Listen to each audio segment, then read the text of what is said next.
Hey guys, welcome to today's Plumbers of Data Science podcast where we talk about data engineering.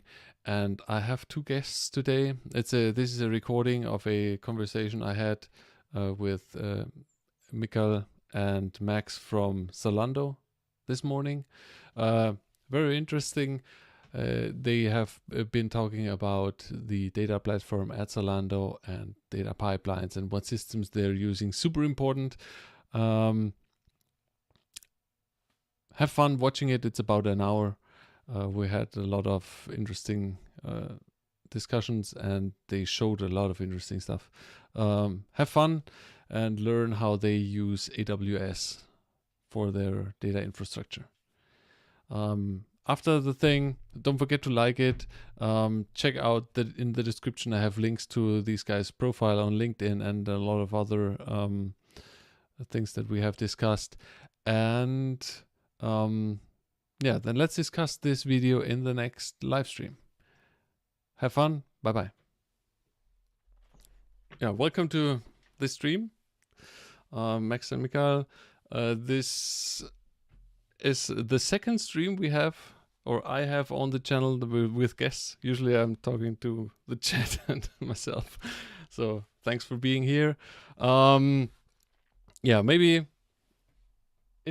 quickly introduce yourself and talk a bit about how you came to data engineering, and then we get into the details. Sure. I could start here. So I'm Michael. Hi, everyone. I'm working as a data engineer at Zalando. I am in a team who is responsible for maintaining certain elements of the core infrastructure, the data lake, a data processing platform, and I became a data engineer after first starting years ago as a front-end engineer, then moving towards back-end development and joining companies who are offering products like more and more analytical products. I got interested in everything related to maintaining data sets and data infrastructure. And at some point, I applied to Zalando, where I started working officially as a data engineer. Cool. Hi everyone, I'm Max. I already started working in the data space when I was still at university. During my studies, I already got interested in databases and these kind of things. And I was pretty lucky because I was studying at Humboldt University in Berlin, where there was which was one of the universities taking part in the initial developments of Apache Flink. And this was like one of the first things where I also got in touch with distributed systems, with big data processing.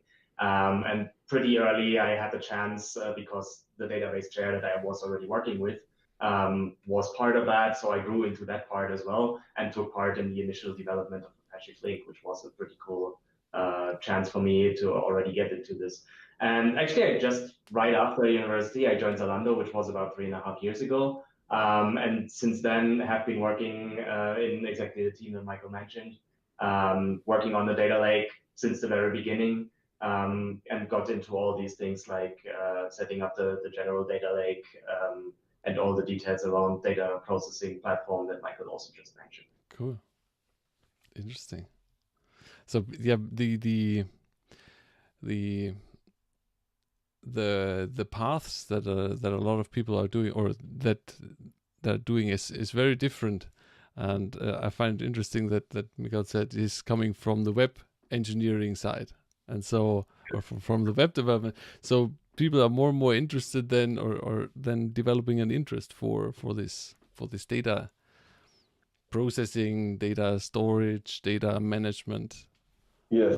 field. So it's Well, very interesting. I think so. Data engineering as a separate, let's say, profession is like very young, right?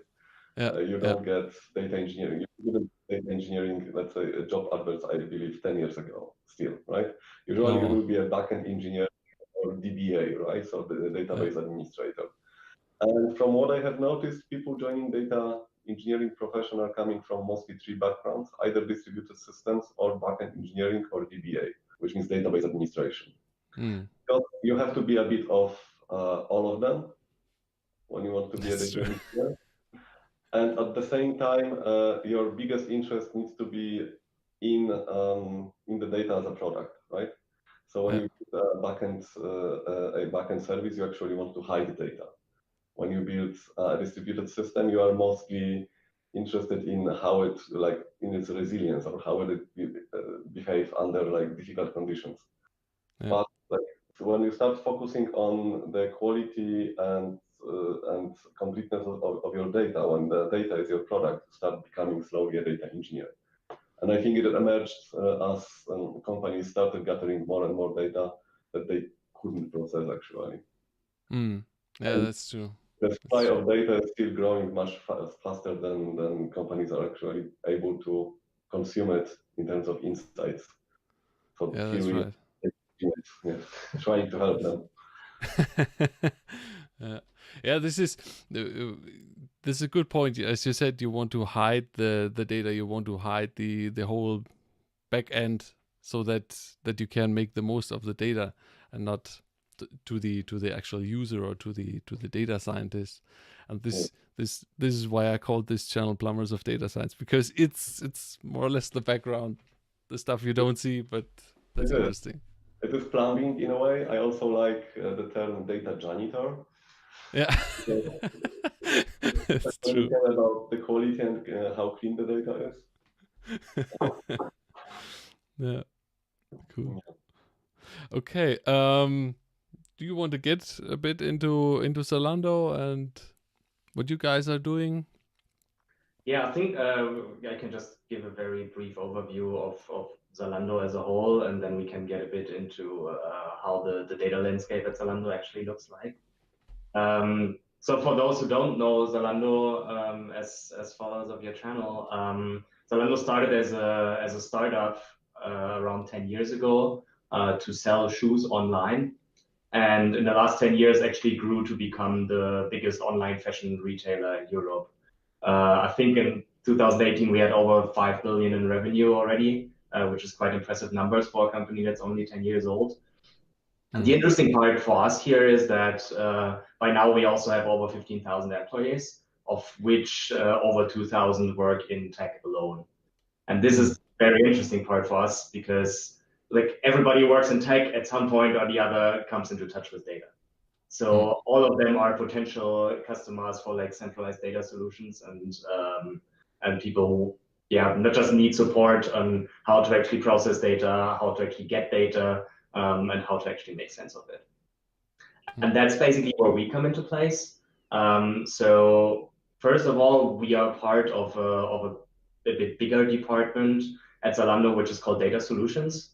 You can basically envision that a bit as a combination of classical business intelligence with like big data warehouses still running in the data center that have been processing the data for a very long time already, in combination with everything related to a cloud setup of a data-driven company. So this comes with a company-wide event bus. This comes with a data lake, which is actually a part that we are working on. But this also comes with several other teams, like a data governance initiative, machine learning support team for all the teams who are getting into that space, as well as things like support teams for setting up databases for various different teams. So there's like various different parts of the department which are working together to provide centralized data solutions to the whole company. And of that whole part, we are working in Zalando's data lake and the data processing platform. Okay. Yes, I could maybe show that like some slides that more or less I could explain what it looks like from our perspective. Let's join the meeting. By the way, I first came in contact years ago with Zalando through buying shoes online. Yes. Yeah. So when I was interviewed by Zalando, you could still at every table in each building you would see a shoe. That was exactly what it looked like. I was really surprised it was there. Because at that time the motto was put yourself in your customer's shoes. Yes. Okay, this is a good motto. But Zalando started expanding, and shoes became just part of the merchandise. Yeah, I mean, if you have the platform and it basically doesn't make a difference if you're selling shoes or if you're selling more stuff. Just need the infrastructure is there, and you need to expand. Yes. With the whole thing. I right now, are you already presenting? Because I can't see a presentation. Yes, the presentation is. I am presenting to the meeting. I can try again. I can join and rejoin. Strange. Let's try that. Mm-hmm.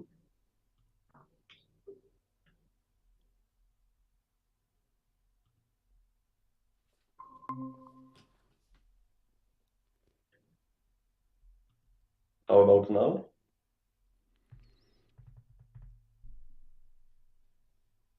No. Nothing. Okay. Strange. Yes, then Max can try do the same thing as well, and we will see. Quickly send me the link. Because it says that you're joining the meeting. Yes. When I guess when you click, but then nothing comes up. Mm-hmm. Or maybe I'm just Let's try useless in in managing this thing here, but.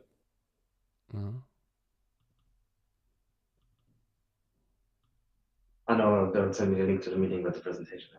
Okay. There you go. It just proves that this. Okay. I guess it was my fault. Okay. So can you see the presentation now? Yes, I can see the presentation now. Okay. Let me just check if it. Yeah. Okay, it's good. It's all good. All good. We have here several slides, selected slides from the presentation that Max did at some point at Strata, I think. Yeah, Strata London. And they are somehow showing the overview of the part of the infrastructure that we are building. Okay. So I would start from the center actually, because the storage part is the actual. This is the data lake, right? So depending on how you define a data lake, it's either the storage plus everything that is around it, or just the storage, right? So Zalando is completely, in terms of infrastructure, like cloud bound, I would say. Not everything yet is deployed in the cloud, but basically 95% of everything that we are running is on AWS. And this means that this is also the case with our data lake.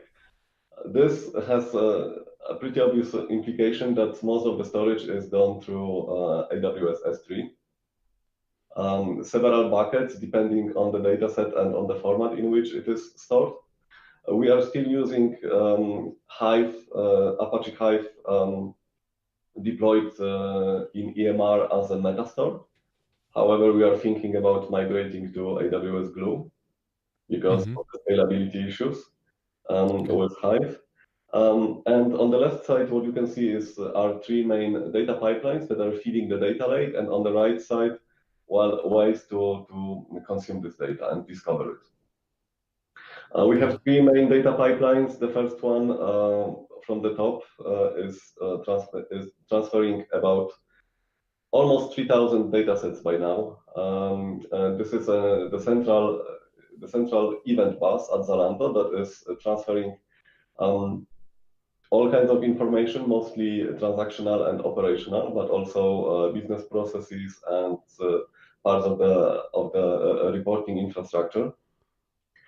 This data is being fed to the data lake for archiving and further analysis by one of the data pipelines. Then we have the data pipeline from the data center. This pipeline is transferring around 300 data sets, like high quality and high value data sets from the operational data warehouse, deployed in the data center based on Exasol and Oracle. So those are mostly relational tables that we also transfer into the data lake for further analysis and for joining with other types of data. And the last one, which is the smallest pipeline, is the one that is transferring the Google Analytics data from a BigQuery to the data lake as well. Yeah. So this way we are gathering those data sets together and allow data scientists and analysts to analyze it together. That's Okay. the most important part. Uh-huh. And for instance, I'm guessing you're also analyzing app usage and so on, Yes, or from your website. This is coming through the event bus, right? this is coming through web tracking because all the events related to Okay. so Zalando is using Google Analytics for both web tracking and app tracking. I think the Uh-huh. app data is also in this data set. So it is enough to transfer this data set, this single data set that is like pretty large, around 100 gigabytes per day. Um, yeah, Okay. so I mean, we are talking about millions of clients and every action being tracked, right, on the website, Uh, on the uh, app. So there is a lot of data to crunch. We transfer this data into actually separate pipelines. One is doing like batch processing. The other one is, let's say, like micro batch slash stream. mm, They differ in completeness and they differ in the data format. mm, And on the right side of the slide, you can see two ways of querying this data and one way to discover it. Presto is our main analytical engine that we offer to other teams for data analysis, for running SQL queries on this data. We have mm, also a pretty large deployment of Databricks, which is a proprietary and like enhanced Spark distribution, together with a pretty cool notebook environment. So this is used mostly by data engineers and data scientists. mm. And we are now we have a small data catalog for discovery of the data, but also we are looking now. We are in the process of enhancing it and maybe building slightly more robust than the current data catalog. So this is Yeah. basically the place where you can discover those data sets and ask for access to them. Yeah, I'm guessing this is coming more and more and more. Uh, Earlier on, people were only working on how to ingest the stuff, how to store it, how to serve it. But as the amount of data grows and the variety of the data that you get, these data catalogs are needed more and more, right? Yeah, so we have seen this approach from multiple companies now, like Lyft or Airbnb.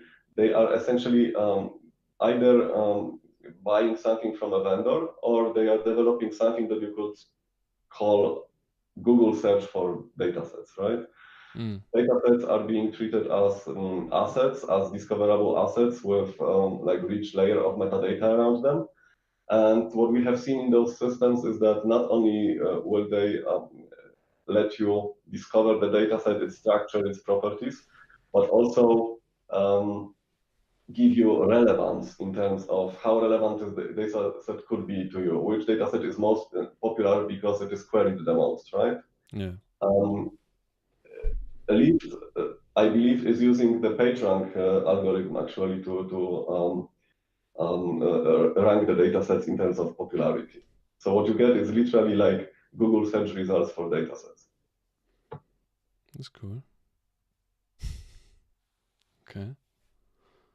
Yeah, so what we could go a bit into is actually have a more detailed look at some of the ingestion pipelines that we're running, and we also have something where we can talk a bit more about this processing platform that we're offering to the rest of the company.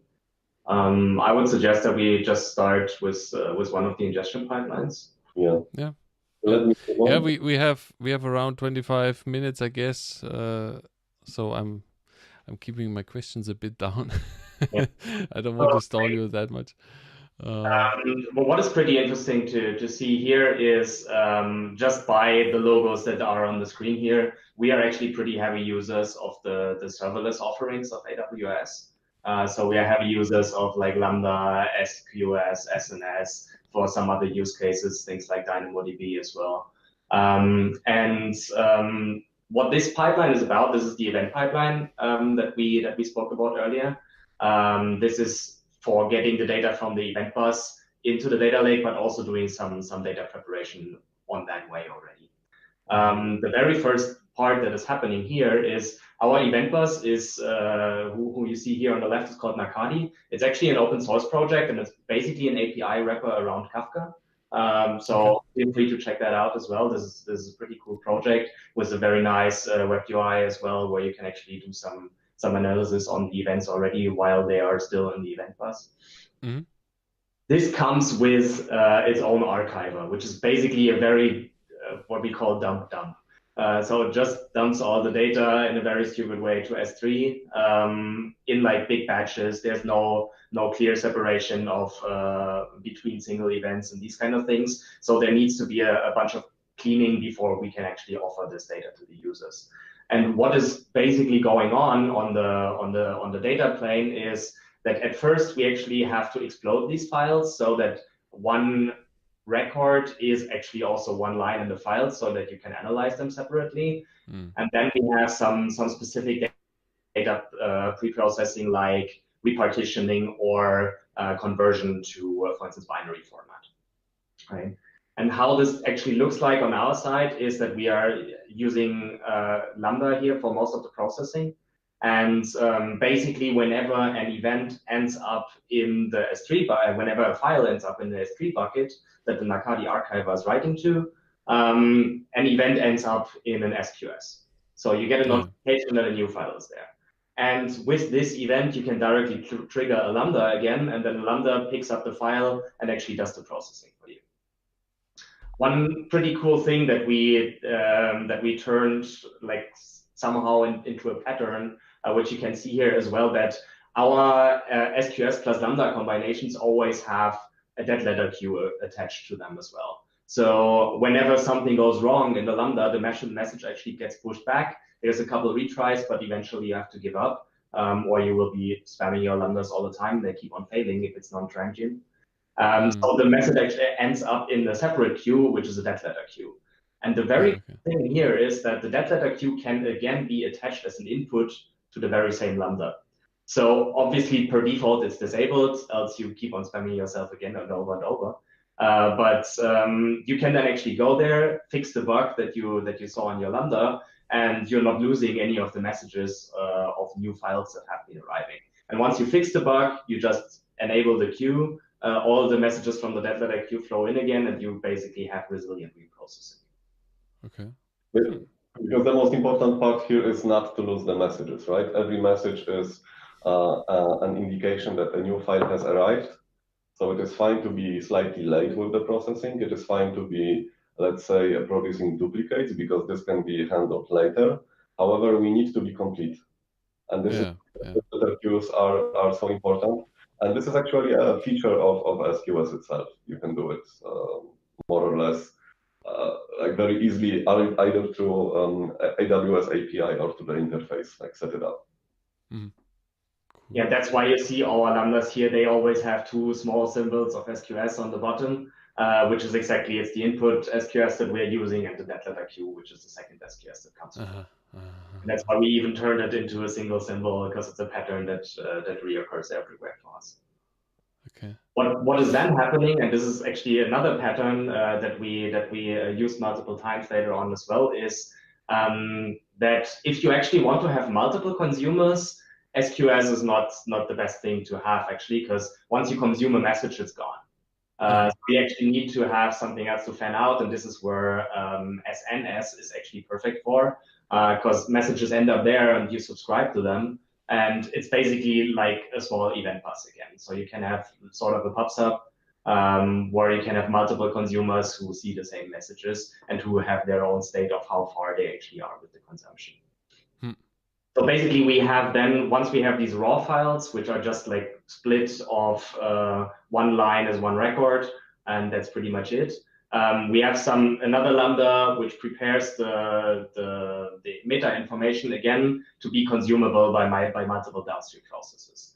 One, which is the biggest one here, is the repartitioning, which is what we are offering to all our users, because the standard how users expect the data layout to be is that it is partitioned by the time that the events actually occurred.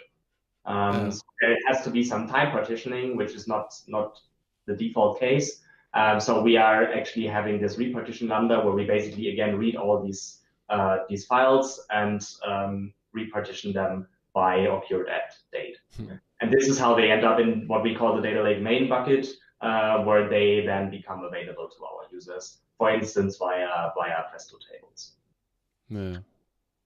One interesting use case for the other side here is that now you actually allow multiple people to hook into the same messages. So in this we actually heavily use for binary conversion. Binary conversion has the small problem that if you actually want to convert something to binary format, you need to have a schema already. And that is why we ask the users who want to have certain event types, certain topics in binary format to actually bring their own schema. So they have to come to us because inference is one thing that we can do, but it will it's always fuzzy. There's always problems that you have with that. We did that for a long time. There's always issues. So it's always better when you have the users who actually know the data be the ones who bring the structure to the data. Yeah, that's true. Yeah, and we allow them to then subscribe to their specific event type. So that's a nice thing about SNS because you can actually filter on some of the messages. So we allow them to subscribe just to one specific event type or to multiple if they want to. And on that side, then apply the binary conversion for these particular event types. And this is where we're using SNS for the fan out of these messages is really coming in handy. That's really clever. Yeah, and it's more and more important to kind of delegate those aspects like schema management to the users or consumers or producers, because we are in between, and that is like, let's say, central data infrastructure team. We cannot be expected to understand thousands of data sets, right? That's true. We offer means for other teams to publish or to consume the data, and we are trying to distribute the work also among them in terms of data quality. So we offer them a generic pipeline that they can configure with a pull request. The pull request is going to contain the schema definition and certain function definitions for the underlying processes that are done with Spark.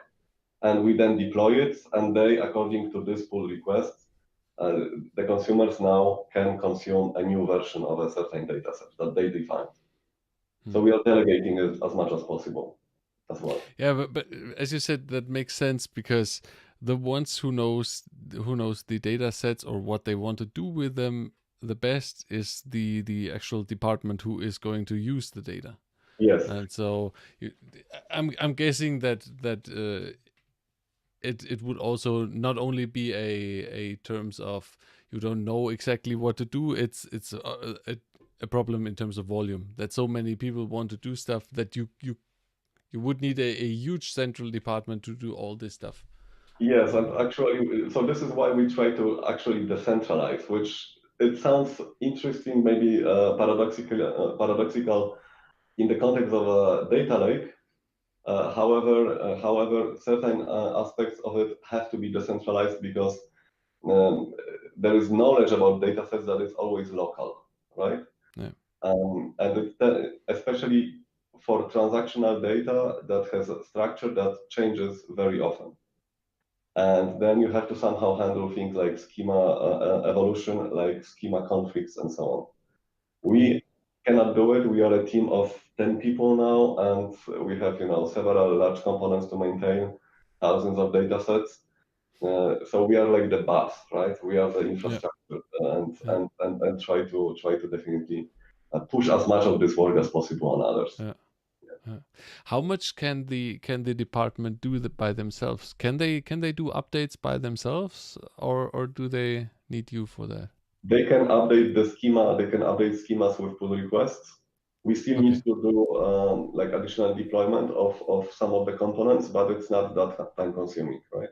I'm guessing. Yes, and we are going into this direction more and more. So pull requests for us are like entries into the database or API calls. So when somebody does a pull request, it is like an API call with, let's say, a JSON object.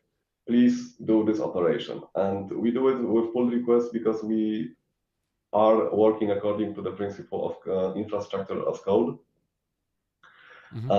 This also means that a lot of configuration instead of a database is being kept in repositories. Because this offers us two main advantages. First of all, we let others modify this configuration without our involvement outside of basic review. And the other is auditability. We have a full audit trail of who requested what, when. And one of the aspects that we didn't mention is that Zalando is a publicly traded company, a pretty large one, profitable, which means that it is a great target for any types of audits and yeah. Yeah, but it sounds funny, but that's a real issue. That's a real issue to have it everything traceable. Who changed what and when and. Yeah. So as consumers, of course, we are very happy that we have regulations like GDPR because our personal data is much better protected. But as data engineers at Zalando, we are also on the receiving side of it because we are trying to adjust our infrastructure in a way that is fully compliant. And this is pretty challenging as well, yes. Yeah, I know. I have gone this route. Did this. Yeah. This is not always fun. I will maybe switch to the next slide, which is pretty similar, and it shows another pipeline.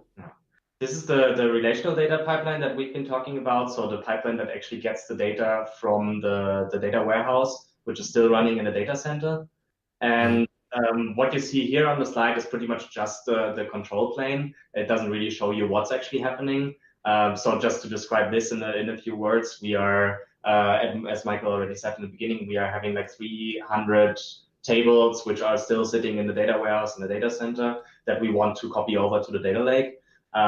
One big limiting factor is here that you cannot just copy all the data every day to have all the updates, but instead we are just copying change sets so that you basically have a snapshot on the data lake side, and then you just extract the increments of everything that changed since the last extraction that ran, and then you merge it with the previous snapshot that you had and create a snapshot on the data lake. And this is basically what you see here on the control plane. It looks very similar then. The first thing is that we have the communication about which table can be extracted when via the company byte event bus again, so via Nakadi. This is where from the data warehouse, we basically get an event that tells us table XYZ can now be extracted. And this then triggers our pipeline, right? What we then have is again a Lambda, which is continuously polling for these messages and then actually filling an internal queue again, which starts the whole process on our side. So we have a Lambda again, which prepares all the input that is necessary. So it fetches the parameters which are specific for this given input data set, like merge keys, time keys, these kind of things that you need to actually do the extraction. And then we use step functions to manage the whole extraction. Because one pretty interesting thing here is extractions and merges both usually take longer time than what Lambdas can do.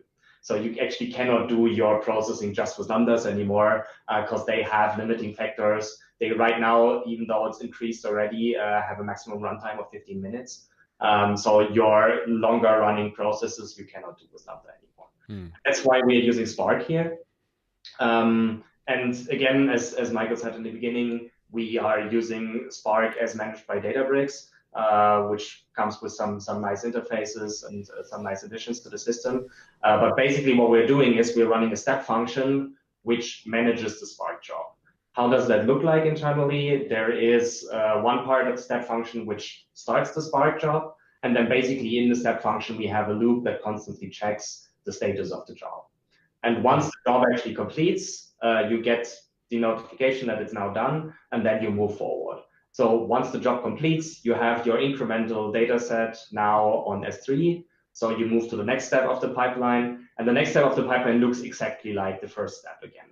It's basically the exact same thing processing-wise. So you can have a queue, you again have a Lambda, which does the preparation, which fetches all the parameters, which depend on the data set. And then it again triggers a step function, which is again managing a Spark job, just that the Spark job now is not running the extraction, but actually merging what has already been extracted with the previous snapshot.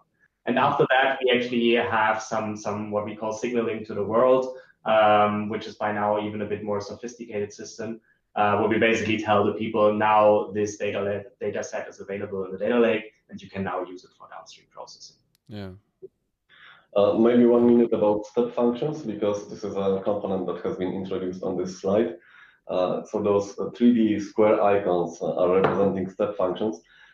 We use step functions in where otherwise you could use, let's say, Apache Airflow, right? So functions are like serverless state machines that you can define with a pretty simple language. And they are a way to have basically a workflow that is not necessarily like, so in Airflow you have directed acyclic graphs of tasks, right? In step functions, you still have a graph, but it can be cyclic. So it is, and you have states and state transitions. So you have a state machine. And on every state, you can say, contact Apache Spark and wait for a job to finish, or trigger a lambda, or do something else.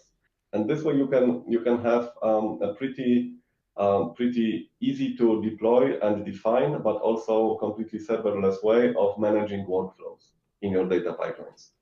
So we started at some point with Apache Airflow, but it didn't scale to what we needed because of the scheduler in Airflow. And step functions were a really fantastic way to replace it. Because what we are doing now is essentially we have two definitions of step functions for this pipeline. However, every step function execution can be parameterized, which means that it can do slightly different things or take care of a different data set, right? Which means that we have two definitions that can easily serve hundreds of data sets based on the parameters that we provide to every execution. And as every resource on AWS, you can fully monitor them. You can use CloudWatch. You can use AWS APIs to extract information on the state of each execution. You get very detailed information about the status of every execution. If it failed, you will know when, where exactly, and how. So as a, let's say, serverless replacement for scheduling systems like Uzi or Airflow, they work very well provided that your workflow is pretty simple. And pipelines can be actually pretty simple. Our pipelines are quite simple, but they are very wide. So they horizontally expand quite a lot. Yes. And this is where step functions like really help. Okay. How do you configure them? Do you configure them with something like a JSON or an XML? Yes, there is this Amazon State Machine Language, which has a separate website, and you configure it in the same way as every resource on AWS, which means that you can include it in your CloudFormation template or use Cloud Development Kit, write this definition as code, commit it, and then deploy with like continuous delivery on any system you have at your company. I think that's a good time as well to drop some words about CDK. Yes. So the Cloud Development Kit that Michael just mentioned is a pretty new open source project by AWS. Which just started about like 8 or 9 months ago or so. And it's basically allowing you to have an abstraction layer on top of CloudFormation templates, so that you can actually write your stack definitions as code. And this is like really powerful because at first it's using something which they call smart defaults, so that you don't have to specify every parameter anymore, which is just using the default value anyways. So you actually just specify what you really need. And this also allows you to simplify your infrastructure a lot. And then writing it as code means that you really just, you have your IDE. We are using mostly TypeScript for this, so we are running on VS Code. And you just write your code, which is basically telling something like, create a Lambda function and point to a specific artifact on S3. Now you create a queue and you attach this queue to the Lambda. And that's like 3 lines of code. And this is like really powerful and really helped us to scale out this a lot. Because just a slide that Michael showed recently, if you put all these details together, you have like, I think something like 47 different components. And using a CloudFormation template to define 47 different components, that's a lot. It's like it getting really messy, and this is like a lot of lines that you have to write. And actually doing this with CDK, it took us about 1.5 weeks to develop that thing, and it was in the end like 300 lines of code. Yeah. So much better, so much more useful, and so much easier as well to do all these things and put these all together. And the cool thing again is that it's even on top of that taking care of all the permissions. So if you like create a Lambda which needs to read from a queue or whatever, you just attach it and then you get the permissions for free, basically. So it automatically makes sure that you actually have the proper permissions to, let's say, read. So it's higher level. Instead of trying to, instead of going to the documentation of this particular component that you want to connect, listing all the actions that it needs, and then putting it in the template of your, let's say, IAM role, you simply do something like Lambda can read from this queue, right? It's a one, and underneath the CDK is going to set up all the permissions. I have switched from the presentation to an example from AWS written in TypeScript, and this is like an example code for CDK. If we could if we could reference back to the pattern that we had before, Lambda plus SQS plus the letter Q, you can have it basically as one class that you then just parameterize and add it to your stack now, right? Which is pretty amazing. Sorry, guys. Yes. So those higher level contracts that contain several types of components working together, you can now treat those as like higher level components and deploy them to your stacks. You can even, because this is, for example, TypeScript. So if you have, let's say, an internal repository at the company of components for Python or for Node.js, you can publish there so that somebody can do npm install or pip install and get this component right away and import it in their code. So you can publish like reusable components, infrastructure components to your internal repository and let others use them. And we're actually doing something like this already. So there's one use case which we have where it doesn't matter what the code actually does, but we want our users to deploy one SQS plus one Lambda, which does something. So we actually just give them an instruction set of do npm install CDK, download the code that we have, and then just do CDK deploy. And then they basically deploy the stack on their side, and it automatically connects to our stack on the other side already. So even sharing the definitions for stacks on AWS becomes so much simpler with this. So this is really that's really powerful. Can you send me the links so that I can put them in the description of the video? To them? We are going to send a set of links. Yes. One thing to mention, by the way, is that actually CDK right now is not even in GA yet, but we are already using it in production pretty much. But they will release it to general availability very soon. And so far I can already at least recommend looking into it, if not starting. But please don't tell anyone. We could move to Delta, right? Because it is an important topic. Yes. So this is okay. We have a very generic slide about something called Delta Lake. We still call it Delta because this is the first name that Databricks gave it to it.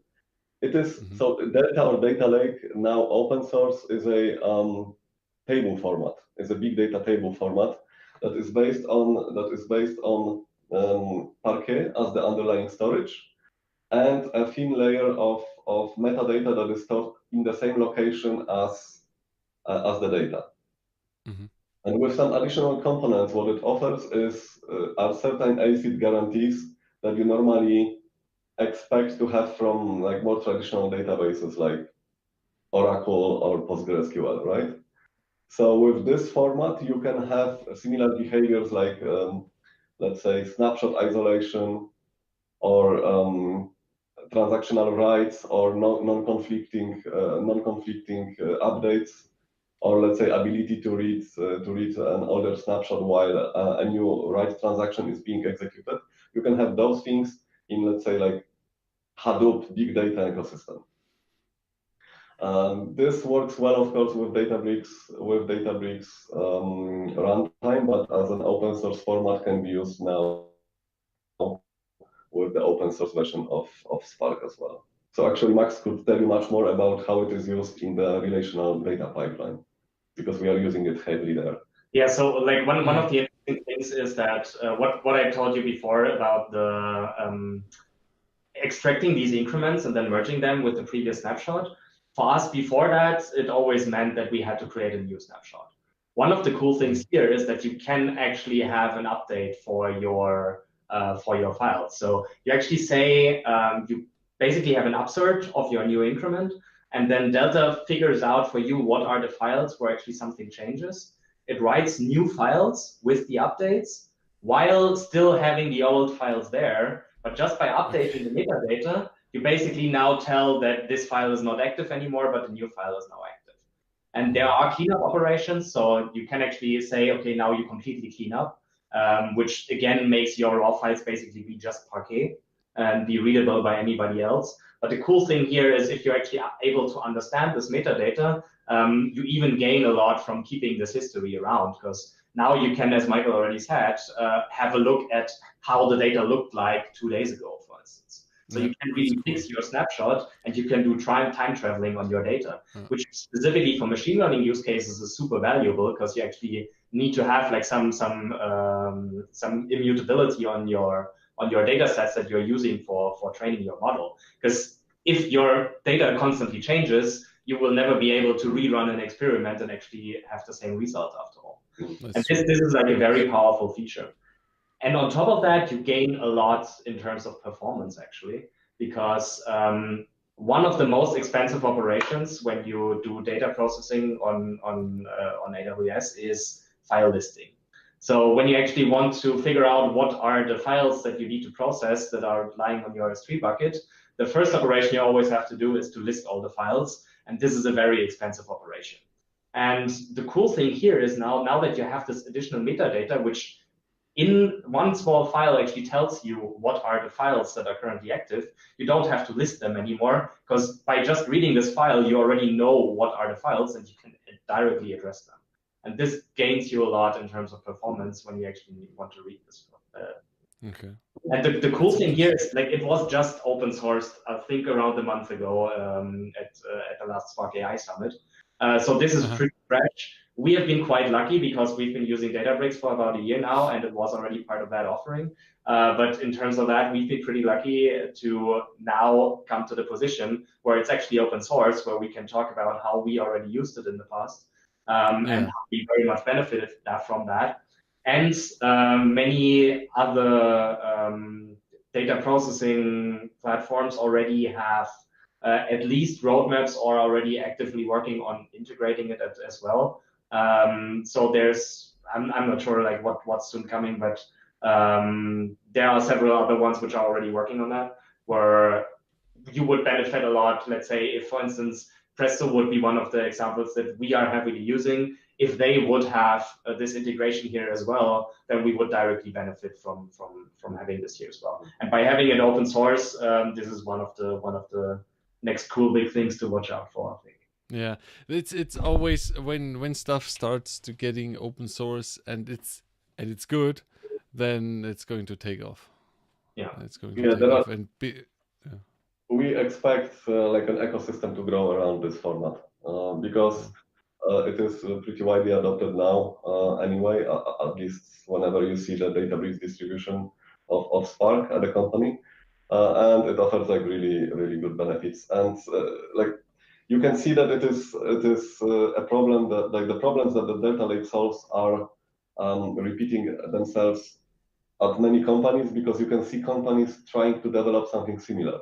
Like for example, Netflix and something they called Iceberg, which is also as like a similar solution, but I would say it's not as production ready as Delta.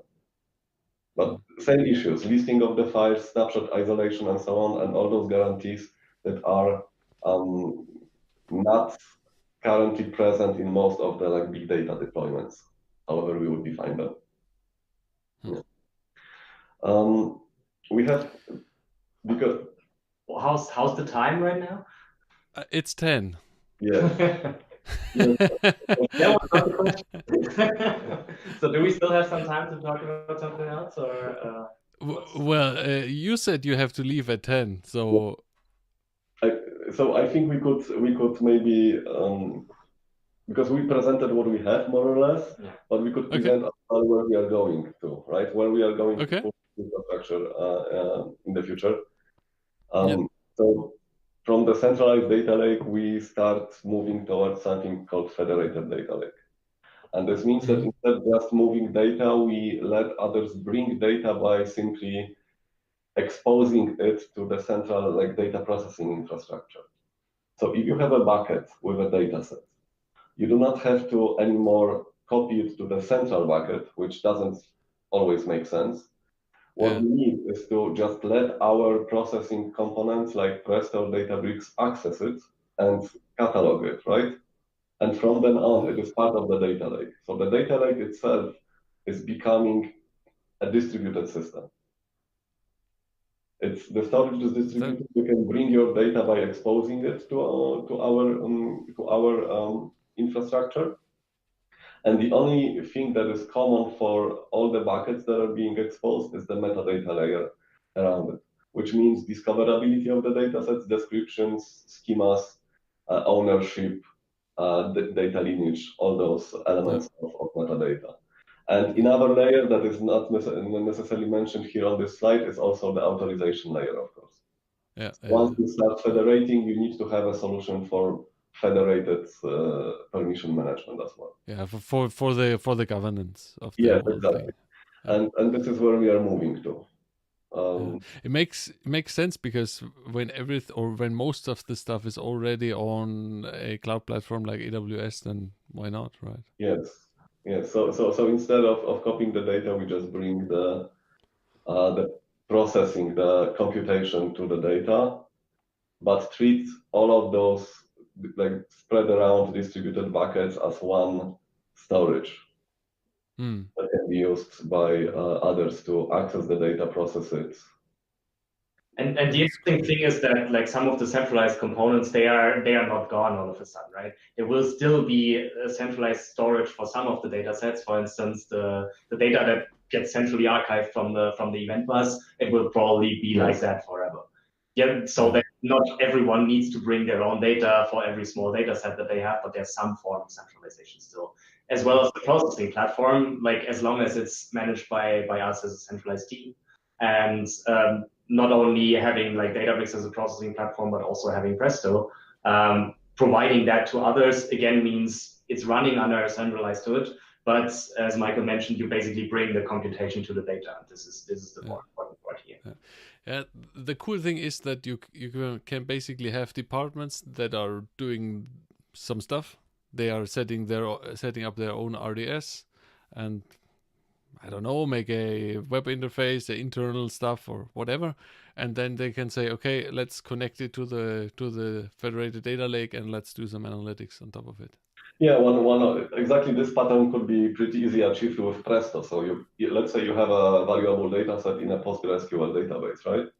What you can do is configure like the central Presto to access this PostgreSQL, and then have this PostgreSQL table as just one of the data sets available with all the others through Presto, right? That's one of the ways you could do that. Yeah. Very cool. That's I'm guessing this is what we're going to see in the next years on a lot of or from a lot of companies. Yeah, it's like, monolithic applications got turned into a bunch of microservices, and now we will have like those federated data infrastructures essentially at larger companies. This is definitely something that will happen, I think, yes. And one of the things that we also realized over time is that to get the data available to others, the entrance barrier has to be as low as possible. So you can always try to run like big central initiatives to get all the data into your data lake, and you will succeed to some extent, but there will always be some things that you miss, some people where the effort is just simply too high to do that. So you have to actually not try to force them to bring the data to you, but you have to develop a concept where you go to them and you pick the data up from where it is already. Yeah, I mean, as data engineers, we want to see as few data pipelines as possible. Your pipeline is the less things to maintain. Huh. Okay, guys. That was interesting. So thanks. We would love to talk more, but we have our stand-up. We should get the team updated about what we are doing. Not necessarily now, but in general. There are many more topics that we could talk about, of course.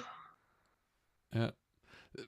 Thanks, guys. Where can people find you? Where can which social media platform should I send people? You want to go to? So there's a couple of interesting things. Like one thing that I would actually love to mention, which is about the data engineering community that we are also running. Like, first of all, data engineering is not just about building pipelines, right? It's also about actually building a community and getting people together. We do this internally. We have like a community of interest inside of Zalando, but we are also doing data engineering meetups, which are open to the public. And this is actually quite interesting because a friend of yours was at our last meetup, and that's how we actually got in contact. And we are doing these regularly. Next one is on 20th of June, so it's just 2 weeks from now. I'm not sure if the video will be up in time, but and we are doing these regularly. Besides that, we've been to a couple of conferences recently. Maybe I can share a couple of links of our latest talks. As well as some links to our like Twitter and LinkedIn. Okay. Yeah. Okay. Great. Then I'm going to promote the meetup. Maybe we can get a few people more in there. Perfect. That'd be great. Yeah. Thank you very much. Yeah. The community for me is also one of the important things here. That it's not only a few people working here and working there on that. So the communication is super important. Sure. Even what we have inside of Zalando is like, sure, we have the centralized department, but that's not the only place where data engineering is actually happening, right? You have a lot of data engineers which are embedded in certain teams who are working on very specific problems that are just solving like issues for these specific teams, and they are much broader set up than just our centralized team. So it's really important for us as well to like get all these people together, have proper ways of like sharing knowledge. Sharing how to actually use these kind of infrastructures, how to do things together, and also learn and understand their use cases as well. Yeah. Okay. I won't keep you any longer, guys. Just one more question. Thanks so much for being here, for being the second guest and on this channel and showing this. Yeah, super interesting stuff about Zalando and your platform and your pipelines. So thanks a lot. Thank you very much. Thank you for having us. Yes. And let's stay in contact. Absolutely. We'll do so for sure. And thank you everybody for watching in advance. Yeah, I'm going to try to I'm going to mention you in the LinkedIn in the LinkedIn post. So maybe some discussions arrive. Yes, and we are going to go like follow up with like relevant links, let's say. Okay. Yeah, that would be great. I'd love to share those. Okay. Thank you. Guys, bye-bye. Have a great day. You too. And Thank you a fun stand-up now. so much. Thank you. Bye. Bye-bye. Bye-bye.